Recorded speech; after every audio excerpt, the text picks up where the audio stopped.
Stolen, betrayed, forgotten. The untold story of Africa's greatest losses. Stolen, betrayed, forgotten. Three words that echo through the centuries of African history. Three wounds that still bleed today. Stay with me because by the end of this video, you'll see how Africa's greatest treasures, its people, land, and legacy were stolen, how its dreams were betrayed, and how its stories were nearly forgotten. Welcome to Afri Facts, where we tell the stories others choose to bury. In this episode, we'll journey through time, from the first European ships that touched our shores, to the boardrooms and foreign embassies that still shape Africa's fate today.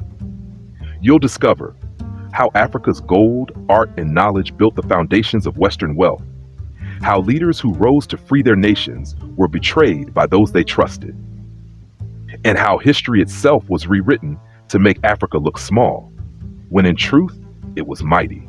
By staying through this video, you'll understand that Africa's story is not just one of loss, it's one of awakening.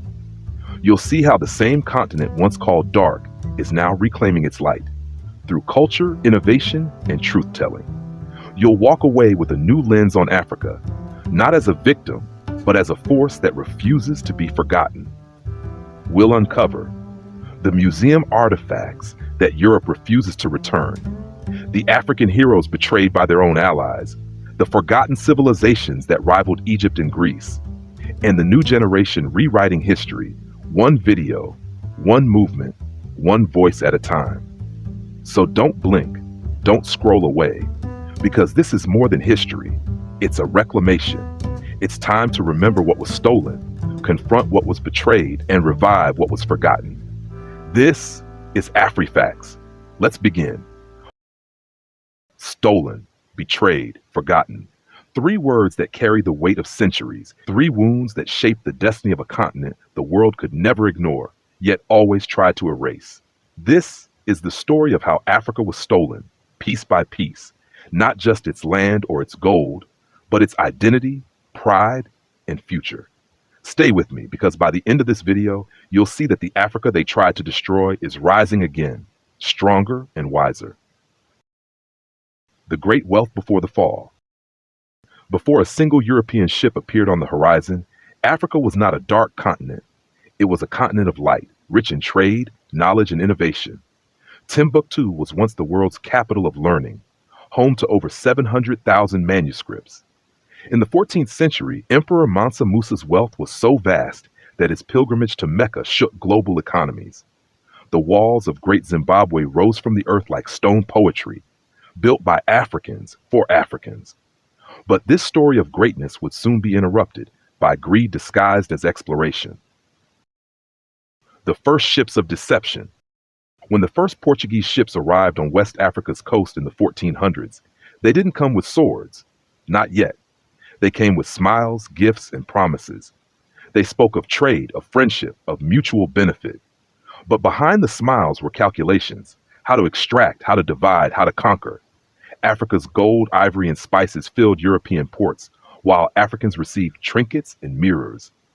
Trade turned into trickery. Friendship became forced submission, and soon the greatest theft in human history began: the transatlantic slave trade.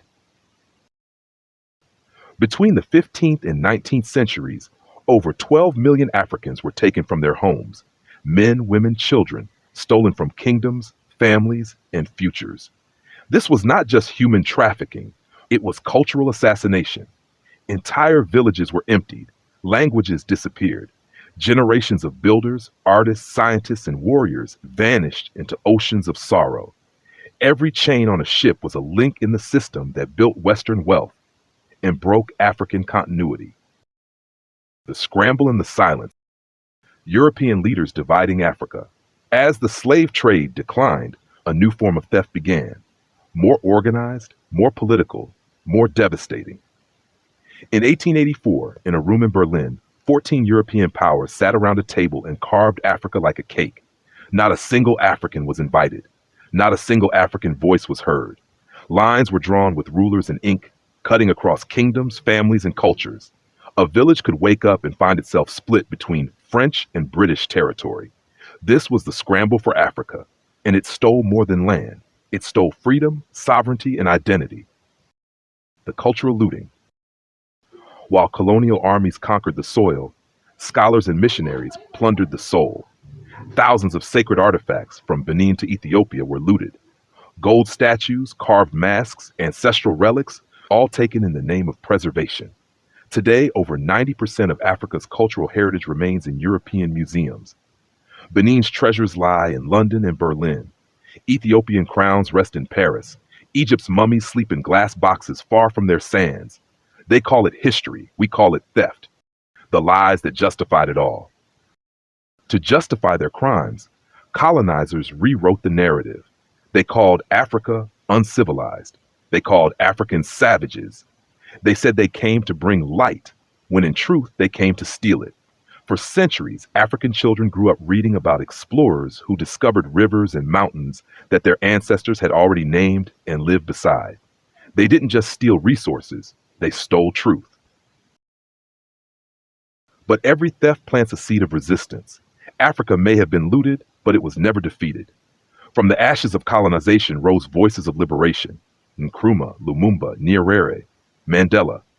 They spoke not just of independence, but of restoration, the right to remember, reclaim, and rebuild. Africa began to write again, this time in its own words. But freedom had a price, and betrayal came not only from outsiders, sometimes it came from within. In the next chapter, Betrayed, we uncover how Africa's new dawn was dimmed by political deception, foreign manipulation, and the murder of hope itself. Because to truly understand what was stolen, we must confront who betrayed it. This is Afri Facts, and this is only the beginning. This is Betrayed, the story of how Africa's new dawn was dimmed by deception, greed, and manipulation. The promise of independence. The 1950s and 60s, the age of African independence. Nations across the continent broke their colonial chains one by one. Ghana, Congo, Kenya, Nigeria, Tanzania, Zambia, Senegal. A wave of hope swept across the land. Kwame Nkrumah dreamed of a united Africa, one strong voice in a world of empires. Patrice Lumumba spoke of true sovereignty, Africa controlling its own wealth, its own destiny. Julius Nyerere taught that independence was meaningless without self-reliance. For a moment, it seemed Africa had finally taken back its story. But freedom, real freedom, was something the world's superpowers could not allow. The Cold War was raging, and Africa became a new battlefield, not of guns and tanks, but of influence. The West feared that a united, independent Africa would rise as a global force, and so one by one its brightest leaders were targeted. In Congo, Patrice Lumumba, the young, fiery prime minister, was overthrown and killed in 1961, with Western intelligence backing the plot. In Ghana, Nkrumah's dream of Pan-African unity was crushed by a CIA-backed coup in 1966. In Burkina Faso, Thomas Sankara, who dared to reject foreign aid and demand African dignity, was betrayed by his own friend, Blaise Compaoré. They called it politics, but it was betrayal, dressed in diplomacy. The economic chains. Africa was trapped in economic dependency. The same powers that stole gold and oil now returned with loans and conditions.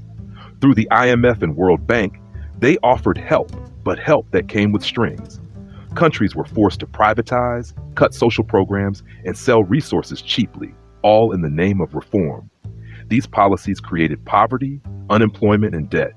The colonizer no longer wore a uniform, he wore a suit. The gun was replaced by a contract. This was economic betrayal, a silent war fought with interest rates and trade agreements. The betrayal from within. But not every betrayal came from outside. Some came from within Africa's own borders. Many leaders who once promised freedom turned their backs on the people who trusted them. Power replaced purpose. Greed silenced justice. They built palaces while citizens starved. They jailed voices that dared to question them. They traded the dreams of independence for personal glory. In the struggle for liberation, unity was the weapon. But in the struggle for power, division became the tool. And the ordinary African, the farmer, the student, the worker, paid the price. The theft of Africa's wealth. Today, Africa remains one of the richest continents on Earth, and yet its people are among the poorest. Every year, Africa loses over $80 billion in illicit financial flows, stolen profits, unpaid taxes, and corrupt deals. Cobalt from Congo powers smartphones. Gold from Ghana fills foreign vaults. Oil from Nigeria fuels global engines. Africa's wealth still leaves Africa, just like it did centuries ago. The method has changed, the result has not. The betrayal of truth. The final betrayal was the one against truth. For decades, the world was taught to see Africa as poor, chaotic, and dependent. The real story of innovation, science, art, and power was buried. African heroes were painted as villains. African struggles were mocked or ignored. Even African children were taught to admire foreign lands more than their own. This was mental colonization, the most dangerous kind. Because when you control how people see themselves, you no longer need to chain them. The story doesn't end in betrayal. Across Africa, a new generation is rising, informed, connected, and fearless. They are rewriting the narrative through art, technology, and truth. From Lagos to Nairobi, from Accra to Johannesburg, young Africans are saying, "We will not be fooled again." They are reclaiming languages, demanding stolen artifacts, exposing corruption, and building economies that serve Africans first. This is Africa's rebirth, not through war, but through wisdom. We've seen what was stolen, we faced what was betrayed, but now we must confront what was almost forgotten. The ancient kingdoms, the buried names, the erased geniuses. Africa's forgotten history holds the keys to its future. In the final chapter, Forgotten, we journey into the lost archives of African brilliance, and we remember, because what is forgotten can be reborn. This is Afri Facts, and the story continues. We've seen what was stolen, we faced what was betrayed. Now we awaken what was forgotten. For centuries, Africa's story was buried beneath foreign lies and colonial dust. But no empire can erase memory forever, not when it lives in our blood, our songs, and our spirit. This is the final chapter of Stolen, Betrayed, Forgotten. And it is not about pain, it's about resurrection. Scene 1, the great civilizations they never told you about. Before the word civilization echoed in Europe, it was already written in Africa. In Nubia, black pharaohs ruled empires that rivaled Egypt. In Aksum, Ethiopians carved churches from living rock, an engineering wonder still unmatched. In Great Zimbabwe, stone walls stood without mortar, a symbol of precision and power. And in Timbuktu, scholars wrote about astronomy, medicine, and law when much of Europe was still in darkness. These were not isolated tribes, they were nations, architects, thinkers, scientists. Yet their stories were erased to make others look taller. Scene 2, the erased knowledge. When colonizers came, they didn't just steal gold, they stole knowledge. The manuscripts of Timbuktu, over 700,000 pages, contain mathematics, astronomy, and philosophy that predate European discoveries. Yet few African schools teach them. Why? Because knowledge is power, and colonialism feared an Africa that knew its worth. Our ancestors mapped stars, charted trade routes, and understood medicine long before modern science claimed the credit. But now, that lost knowledge is being uncovered by African historians, archivists, and young people who refuse to forget. Scene 3, the forgotten heroes. They told us our heroes were European, but they never told us about Imhotep, the world's first known architect and physician, an African. They never told us about Queen Zinga of Angola, who outwitted the Portuguese Empire for 30 years. They never told us about Ya Asantewa, who led an army against the British to defend the golden stool of the Ashanti, or Mekatilili Menza, who rose against colonial rule in Kenya with courage unmatched. Their names were whispered in resistance, and now they are spoken in pride. Scene 4, the storytellers in the silence. Africa has always remembered, not through books, but through voice. The griots, the drummers, the storytellers, they carried history in rhythm and rhyme. But colonial education dismissed oral tradition as primitive. Yet these spoken records held centuries of history, science, and wisdom. When we lost the griots, we lost more than stories. We lost continuity. Now, young Africans with microphones, cameras, and podcasts are becoming the new griots of the digital age, retelling what was almost erased. The cultural rebirth, Afrobeats concerts, African film festivals, art exhibitions, youth protests, Pan-African movements. Narrator, across the continent, Africa's memory is coming alive.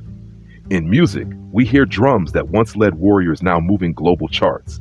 In fashion, we see fabrics once mocked now worn by kings and stars. In film, we tell our own stories, from Lagos to Nairobi, from Accra to Cape Town. The world is watching Africa rise again, not as a shadow of others, but as itself. This is more than pride. It is restoration. It is the return of memory. Scene 6, the generational calling.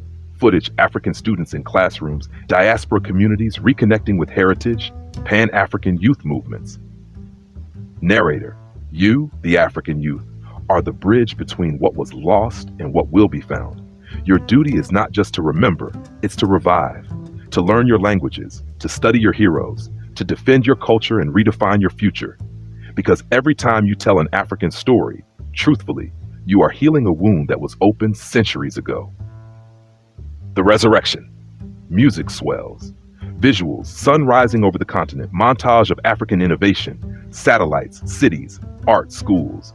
Narrator, powerful and emotional. Africa's story was stolen, its freedom was betrayed, its memory was forgotten. But look closely, it still beats in the rhythm of the drums, in the laughter of children, in the resilience of its people. The world once tried to bury Africa's light, but they forgot that you cannot bury the sun. Today, that light rises again, not in revenge, but in remembrance. Not to hate, but to heal. Not to relive the past, but to reclaim the future. This is not just history, it's our inheritance. And every generation must choose to forget or to remember.